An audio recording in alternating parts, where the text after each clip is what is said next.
ईमान वालों के दिलों में मौजिज़ा करे, इश्क़े नबी खौफ़े खुदा मदनी मुज़ाकरा, इश्क़े नबी खौफ़े खुदा मदनी मुज़ाकरा, अत्तार की इल्मी ज़िया मदनी मुज़ाकरा.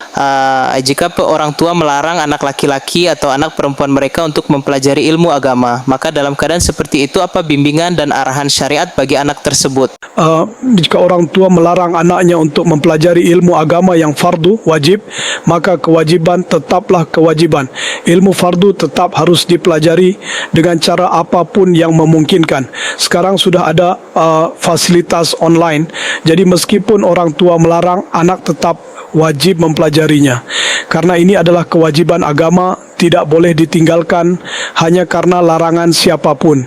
Adapun jika orang tua melarang datang ke majelis ilmu, pengajian atau pertemuan keagamaan, maka harus dilihat niat dan tujuan mereka.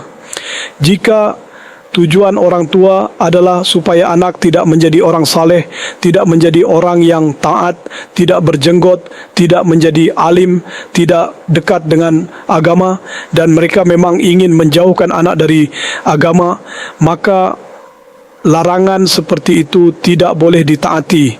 Orang tua seperti ini disebut oleh Al-Quran sebagai orang yang menghalangi dari kebaikan, seperti Walid bin Mughirah yang dikecam dalam Al-Quran karena menghalangi manusia dari kebenaran dan kebaikan. Tetapi jika orang tua melarang dengan alasan seperti jangan ke pengajian, dengarkan saja dari Madani Channel di rumah, kami khawatir kamu capek atau susah, maka itu bukan larangan dari agama. Dalam hal seperti ini tetap bisa belajar agama dari rumah dan menjaga perasaan orang tua. Masalahnya adalah banyak orang tua yang melarang karena tidak ingin anaknya menjadi orang yang taat. Mereka berkata, di keluarga kita tidak ada yang berjenggot, jangan jadi seperti itu, jangan jadi ustaz, jangan terlalu religius dan sebagainya. Padahal tujuan syariat adalah agar kita menjadi orang yang bertakwa dan saleh, bukan menjadi orang yang fasik dan penuh dosa. Jika tidak masuk lingkungan agama, tidak belajar sunnah, tidak mendengar nasihat, maka biasanya orang akan sibuk dengan filem, drama, musik dan hal-hal yang penuh dosa. Tetapi ketika seseorang masuk ke lingkungan agama dan berada dalam pergaulan yang baik, ia akan mulai meninggalkan dosa-dosa itu. Namun demikian, anak tidak boleh melawan orang tua dengan kasar, tidak boleh menghina atau membentak mereka, harus tetap bersikap lembut dan menggunakan hikmah.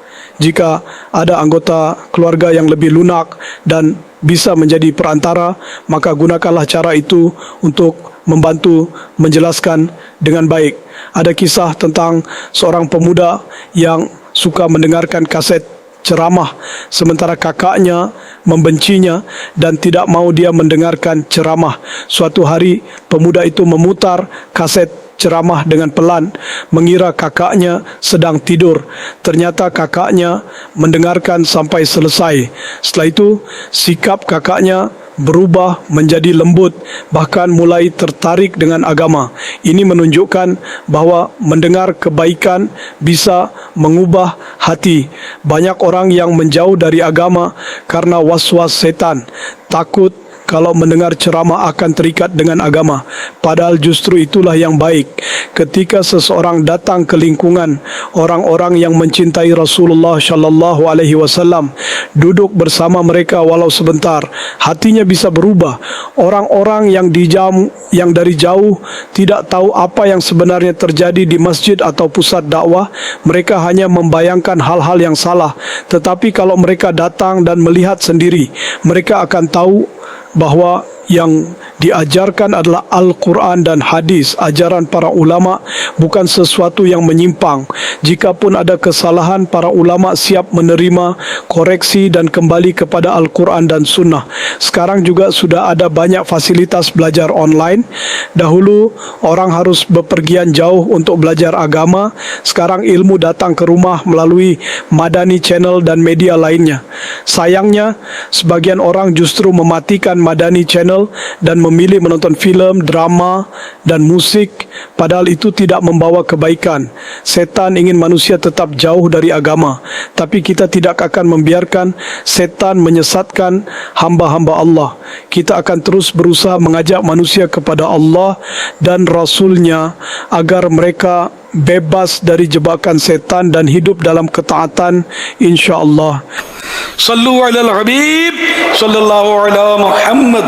Melalui media sosial telah diterima sebuah pertanyaan. Bertanya, apakah boleh tidak memakan makanan atau barang yang datang dari rumah saudara, kakak, atau adik karena ada rasa curiga dan kekhawatiran bahwa mungkin di dalamnya terdapat sihir, jimat, atau hal-hal semacam itu?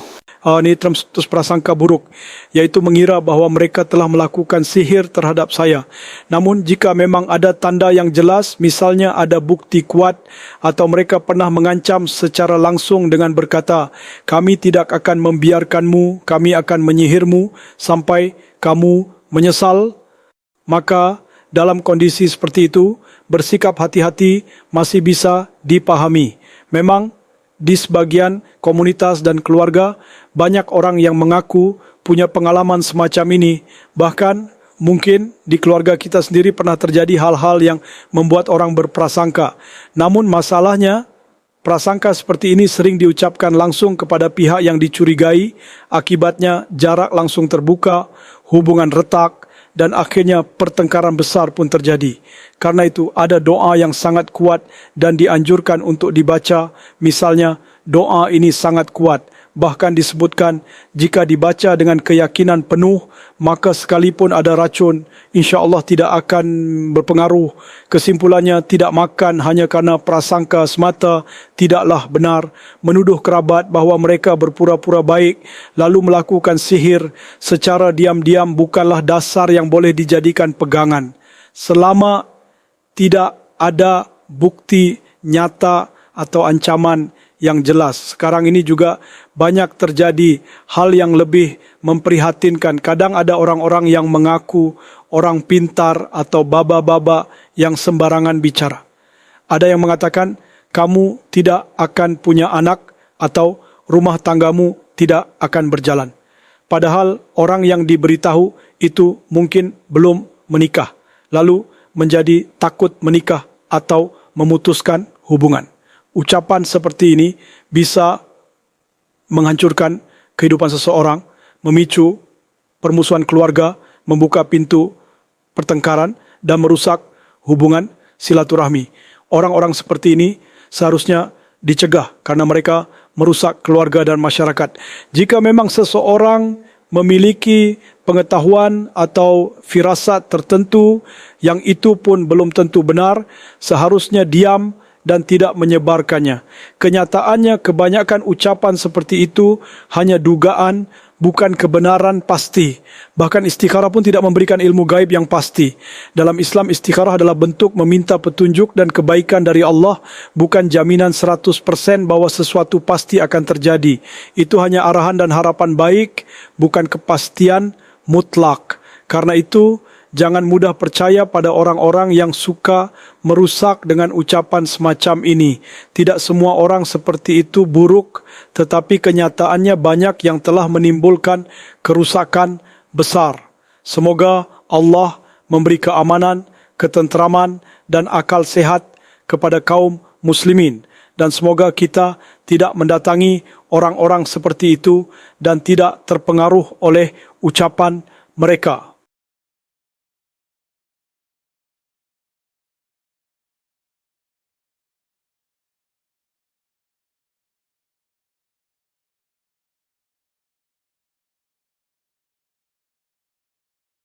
Sallu ala al-Habib sallallahu ala Muhammad. Kami melihat bahawa ketika sebahagian orang wafat terdampak cahaya atau ketenangan pada wajah mereka. Maka wahai Amir Al-Sunnah, mohon ajarkan kami suatu amalan agar ketika kami wafat nanti wajah kami juga diberi cahaya dan ketenangan. Semoga Allah Ta'ala menganugerahkan cahaya rahmatnya, namun tidak semua orang mampu merasakan atau mengenali cahaya itu. Kadang-kadang yang terjadi secara alami adalah ketika seseorang meninggal dunia, kerutan-kerutan di wajahnya, misalnya karena sudah tua, menjadi hilang, kulitnya mengencang dan rapi sehingga tampak seolah-olah wajahnya menjadi lebih cerah dan bercahaya. Karena itu orang awam sering berkata wajahnya jadi bercahaya. Keluarga pun ikut menyebarkannya, bahkan walaupun orang tersebut semasa hidupnya mungkin tidak rajin salat sekalipun. Wajah yang tampak bercahaya memang merupakan tanda yang baik, tetapi itu bukan dasar untuk mengambil keputusan akhir bahawa seseorang pasti masuk surga. Tidak ada dalil yang memastikan bahawa setiap wajah yang tampak bercahaya berarti orang itu pasti selamat. Ada tanda yang lebih kuat, misalnya jika ketika sakaratul maut air mata keluar dari mata mayit, itu pertanda baik, menunjukkan penyesalan dan rasa malu atas dosa-dosanya, dan itu tanda husnul khatimah.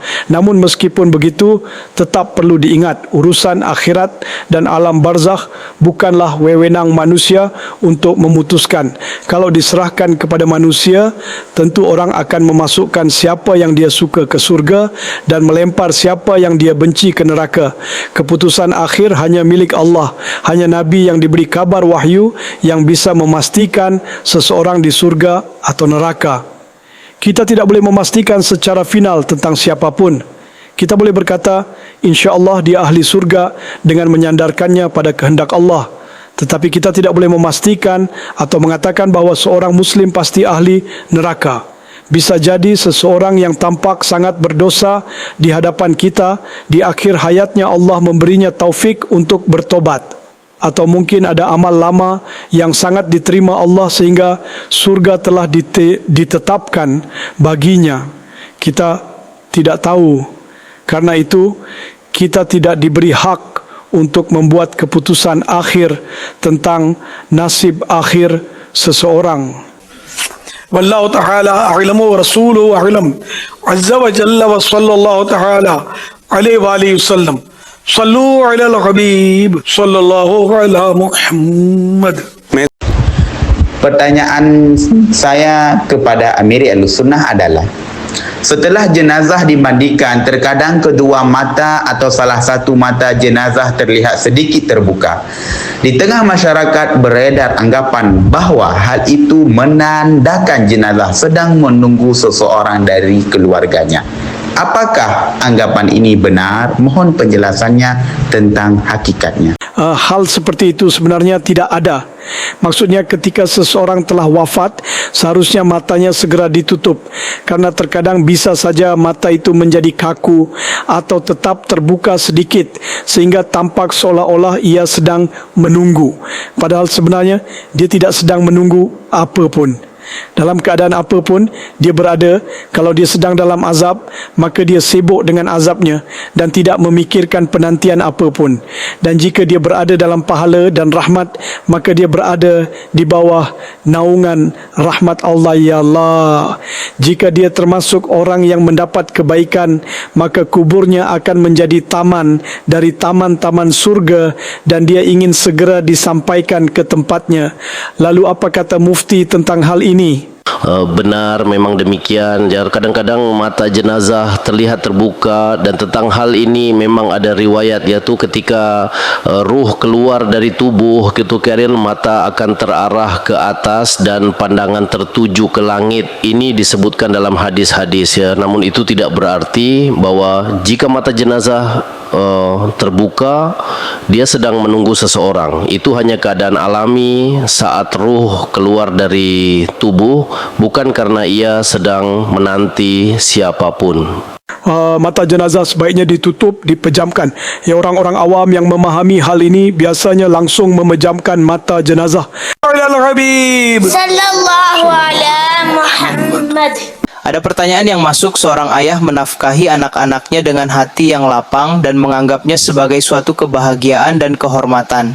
Namun terkadang ketika seorang anak harus menafkahi ayahnya, ia merasa itu sebagai beban atau musibah. Bagaimana pandangan Islam terhadap pola pikir seperti ini? Mohon jelaskan pentingnya menafkahi orang tua dan sikap yang benar dalam hal ini menurut Islam. Ya, menafkahi ayah adalah suatu keberuntungan dan kehormatan yang besar, dan itu harus dilakukan dengan hati yang lapang dan penuh keikhlasan. Begitu pula harta yang dikeluarkan di jalan Allah, jika diberikan dengan hati yang senang dan ikhlas, maka pahalanya akan jauh lebih besar. Karena itu, menafkahi orang tua harus dilakukan dengan gembira, bukan dianggap sebagai beban. Sallu ala al-Habib sallallahu ala Muhammad. Kami sangat sering mendengar nama Ala Hadrat. Ala Hazrat. Lalu siapa sebenarnya Ala Hazrat itu? Mohon jelaskan tentang beliau. Masya Allah. Ala Hazrat itu adalah Imam Ahmad Raza Khan. Nama aslinya adalah Muhammad. Kakek beliau memanggilnya dengan nama Ahmad Raza, dan dari lisan sang kakek pula keluar sebutan Ala Hazrat, sehingga beliau dikenal dengan nama itu. Kita menyebut beliau Ala Hazrat karena beliau adalah orang yang sangat besar kedudukannya, seorang ulama besar, mufti agung, orang yang sangat bertakwa dan wara', wali Allah dan pecinta sejati Rasulullah sallallahu alaihi wasallam. Beliau adalah seorang muslim yang sangat saleh dan sangat mulia. Ala Hazrat juga telah menerjemahkan Al-Quran dan menulis Fatwa Razawiyah dalam 30 jilid. Sebenarnya fatwa beliau jauh lebih banyak, tetapi yang berhasil dikumpulkan dan dicetak menjadi 30 jilid itu pun sudah menunjukkan betapa luar biasanya ilmu beliau. Karena itulah kami memuliakan dan memuji beliau. Begitu pula Khawaja Gharib Nawaz, Khawaja Muinuddin Chishti, beliau juga seorang wali Allah yang sangat agung dan seorang ulama besar. Kami terus mengingat dan memuliakan beliau. Semua ulama Ahlus Sunnah, para ulama kebenaran dan ulama agama, semuanya adalah mahkota di atas kepala kami. Sallu ala al-Habib sallallahu ala Muhammad. Kami sering berkata-kata seperti ini di antara teman-teman, keluarga, di kantor atau dalam pertemuan. Sepertinya malaikat maut tidak terlihat akhir-akhir ini. Di daerah ini angka kematian meningkat. Tampaknya malaikat Israel alaihissalam sedang berkeliling di sini. Pertanyaan saya kepada anda adalah, bagaimana hukum atau bagaimana pandangan agama tentang menggunakan kata-kata seperti ini terkait malaikat Israel alaihissalam? Jazakallahu khairan. Al-Aman wal-Hafiz.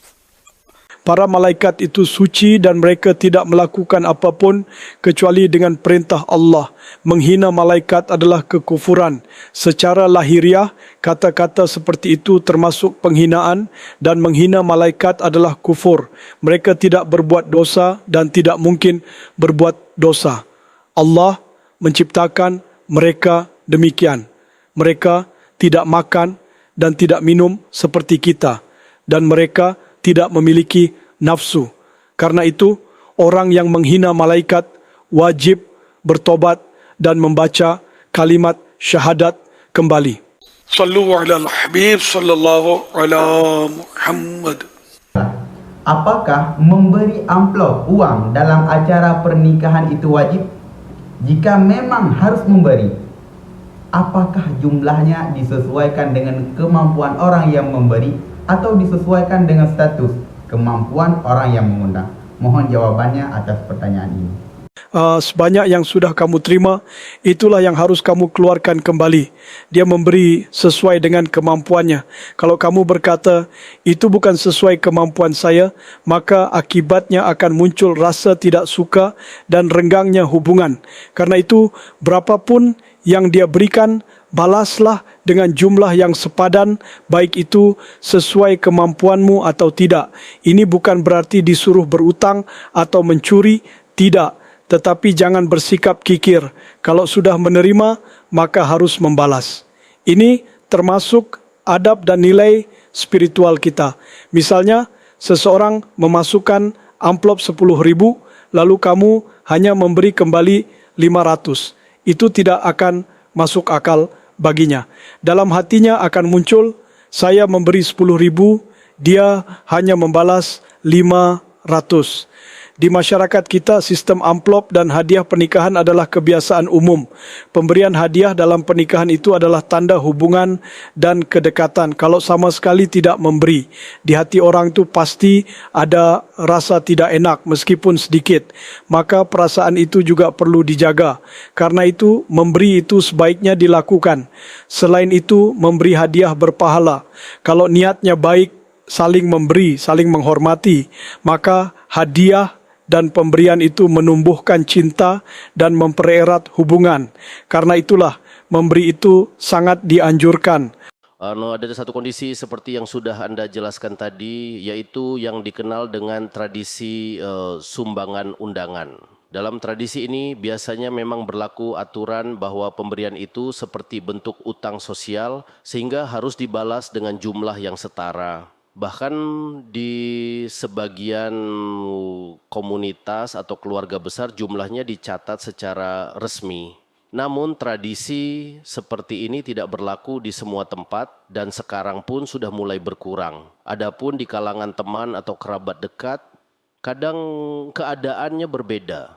Di situ biasanya kemampuan orang yang memberi juga menjadi pertimbangan. Artinya, kadang orang yang memberi itu berkecukupan atau kuat secara finansial, sedangkan ketika giliran dia diundang kembali, tuan rumah yang mengundang tidak memiliki kemampuan finansial yang sama. Dalam kondisi seperti ini, tidak diberlakukan tuntutan untuk membalas dengan jumlah yang sama. Saran yang Anda berikan sebelumnya tetap baik dan benar pada tempatnya. Namun, misalnya seseorang memberi 5.000 atau 10.000, lalu ketika orang yang menerima undangan itu mengadakan acara, tidak wajib baginya memiliki kemampuan untuk membalas 10.000, 12.000 atau 15.000.